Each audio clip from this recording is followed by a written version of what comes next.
Have you ever had to deal with the emotion called anxiety? So, I was having a conversation with my 7-year-old this morning. He was brushing his teeth, but then he stopped because just started laughing and was like, "Mom, wait, I got to tell you something."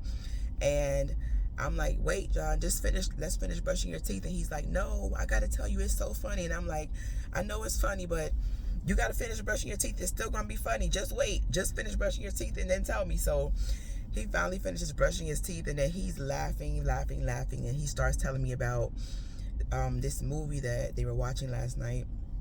I think it's Inside Out 2. And he's telling me about the emotion anger, how anger kicked out the emotion anxiety. And he's cracking up, I guess, about, I don't know, whatever happened, I guess, physically in the movie, or maybe the facial expressions or whatever they did to kick anxiety out. But he was so tickled by it, and he's cracking up laughing. And as he was talking, in my mind, I was thinking, I was like, man, they had to kick anxiety out. So I started thinking, I was like, well, that is something that we literally have to do. Sometimes we have to kick anxiety out, because if we allow anxiety to like stay in our minds and stay in our thoughts, like, we would be like paralyzed, we'd be stuck, we'd be frozen, because anxiety will just stop you in your tracks. It will have you thinking, and worrying about things, some things that haven't even happened yet, or some things that may not even happen. Like, sometimes I remember, sometimes my husband will say to me, "Tamaya, you're already down the street and around the corner," because I've already had this process in my mind about what I think the outcome is going to be, or how I think the person is going to react, or how I think the conversation is going to go. And just because that's what I think, or that's the thought that I've had, does not necessarily mean that that is what's going to happen. So I want to share a definition of anxiety with you, and it's not my definition. It's Dr. Myron Golden's definition, and I may not even be saying it correctly. This is me paraphrasing it in my own words, but pretty much the way he described anxiety is wasting your present energy on a future outcome that is undesirable to you. And I'll say it again.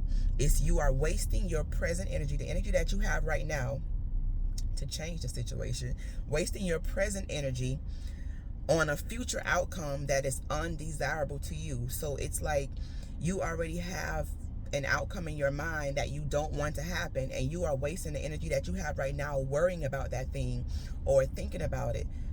But we have to make a choice whether or not we're going to use up our energy right now thinking about that thing, or whether or not we're going to use the energy that we have to actually change the outcome, to not let that become the outcome. Because we control our now, our present. And I've heard some people even say that's why it's called a present, because it's a gift. So we have the present, like you have right now. You have right now the present, that gift. What are you going to do with it?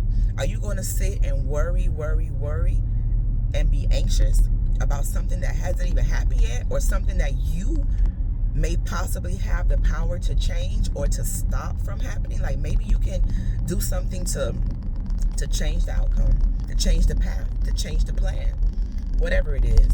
So that's my word for you today. Short and sweet. Don't let anxiety stop you. I've been guilty of it. I'm a person that likes to think, and I'll overthink this, and I'll worry about this, and wonder about that, and what about this, and what about that, and what if this doesn't turn out right, and what if this doesn't look right, and what if this doesn't sound right. And even me making this video right now, like, I have to just literally get my phone and record and get my thoughts out, because I'll be worrying and wondering about this and that, and my husband will tell me, "Don't watch the video, stop watching it, just upload it, just record and upload it." So I haven't been critiquing it. I've just been giving it to you just raw. However it comes out of my mind and my mouth, that's how I've been giving it to you. So stop overthinking it. Don't be anxious about things. In fact, what God says about being anxious, he said, "Be anxious for nothing, but in all things through prayer and supplication, make your requests known to him." So don't be anxious. Don't be anxious about things. Don't worry about things. Like, Your Father knows. Our Father knows. He knows our hearts. He knows our desires. He knows our fears. He knows, and He cares about us, and He loves us. So don't be anxious about it. Give it to Him. All right. And when you feel anxiety coming into your mind or into your heart or whatever it is, you got to give it a 1-2 punch. Pow! Kick it out. All right. Love y'all. Have a good day. If this video blessed you, please hit the like button. If you know someone that would benefit from it, by all means, please share it with them, and have a wonderful day.